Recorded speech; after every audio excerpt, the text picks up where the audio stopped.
Yogah Karmasu Kaushalam.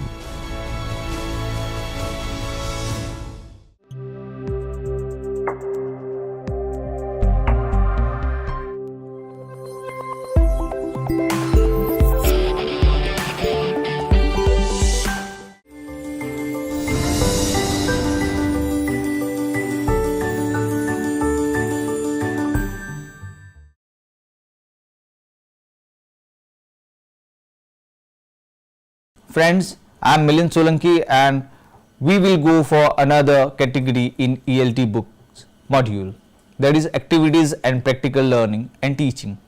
The first book in this category is How to Teach English by Jeremy Hama. This is an introduction to the teaching of English.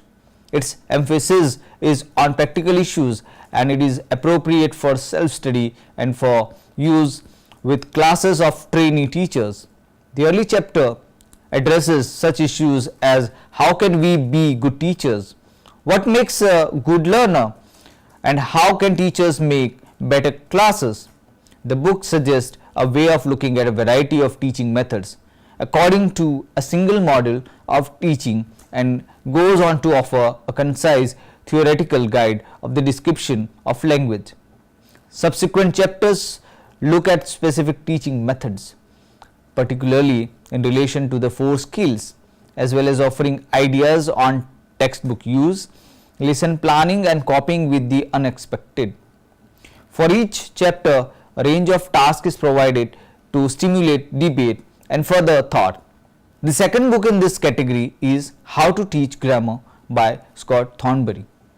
The book is a perfect guide for teachers on how to develop or enhance their grammar teaching skills. The early part of the book considers such issues as the nature of grammar and the reasons for teaching it. Subsequent chapters explore both inductive and deductive approaches to grammar. The book also explores ways of practicing a variety of grammar topics, methods of dealing with grammatical errors in students' work, and ways of integrating grammar instruction into different general methodologies such as communicative language learning and task-based learning. This book demonstrates methods for practicing a variety of grammar topics, dealing with errors and integrating grammar instructions into general methodologies such as task-based learning.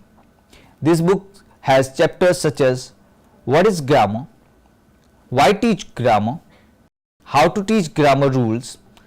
How to teach grammar from examples? How to teach grammar through text? How to practice grammar? How to deal with grammar errors, how to integrate grammar, how to test grammar, how not to teach grammar. Friends, the third book in this category is How to Teach Vocabulary by Scott Thornbury. The book offers a practical teaching idea within a clear theoretical framework.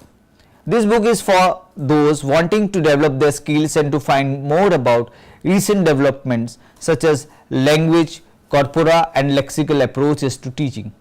It includes an explanation to the theory of words and their relationships, a description of how words are learned, ideas on useful sources of vocabulary and how this can be put to use in class, approaches to presenting and consolidating vocabulary knowledge, ways of testing word knowledge, methods of increasing students' confidence with words and much more.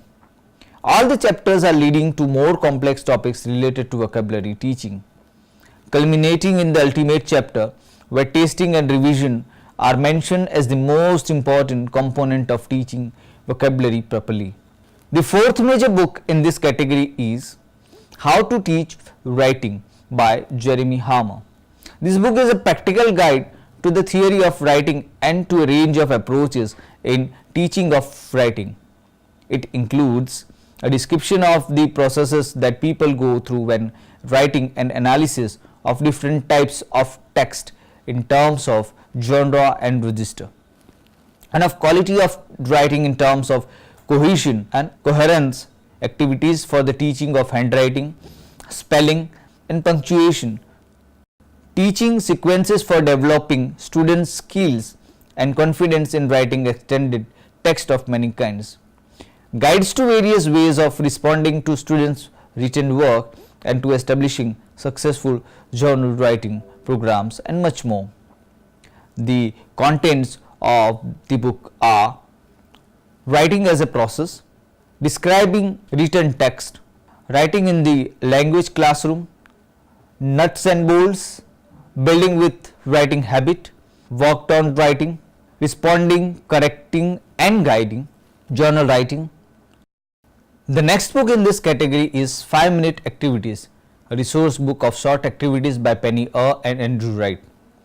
5-Minute Activities is a collection of over 100 ideas for the foreign language classroom, all of which can be used effectively with little or no preparation. The collection offers a convenient reference for established activities and introduction to a large number of new ones.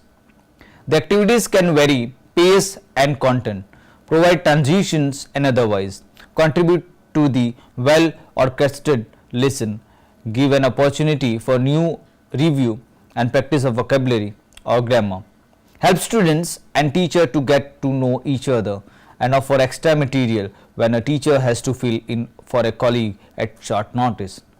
Though many of the activities are enjoyable and game-like, they are not mere fillers but genuine language learning procedures whose use can contribute significantly to the learning value of lessons and to the interest and enjoyment of students. The activities can be used at various levels of proficiency. The sixth book in the category of teaching methods and approaches is How to Teach Speaking by Scott Thornbury. The contents of the books are what speakers do, what speakers know, speaking in another language, awareness raising activities, appropriation activities towards autonomy, planning and assessing, speaking. How to Teach Speaking looks at the theory of spoken language production and presents practical ways speaking can be integrated into the classroom as well as some approaches to its assessment. Let's see the key features of this book. An explanation of communication strategies that learners use, ways of helping learners take control of speaking skills, a task file of photocopyable training activities. Learning a language and being able to speak it do not go hand in hand. This book provides both structured activities to get students speaking and ideas for developing confidence in using English outside the classroom. Essentially, this book examines the different approaches and activities that can be used for teaching and testing speaking. The book covers areas of speech such as articulation, fluency, register. It looks at classroom approaches such as drilling, discussions, drama, dialogues and conversation. The last book in this category is How to Teach Business English by Ivan Frendo. How to Teach Business English is designed to offer practical advice to anyone involved in business English and act as a guide to some of the theoretical developments that affect the way businesses teachers operate. Teaching specific business skills deals with guidance on syllabus and course design also. An analysis of how listening, speaking, reading and writing as well as grammar and vocabulary are tested in a range of exams and a description of appropriate teaching strategies for each. The book is a guide to all the major international English language exams and information on how to keep up to date with changes to these exams. The book deals with what is special about business English, assessing needs and preferences, designing a course, selecting and developing materials, teaching business speaking skills, teaching business writing skills, how to teach business English at a distance, how to include intercultural activities, evaluating and assessing,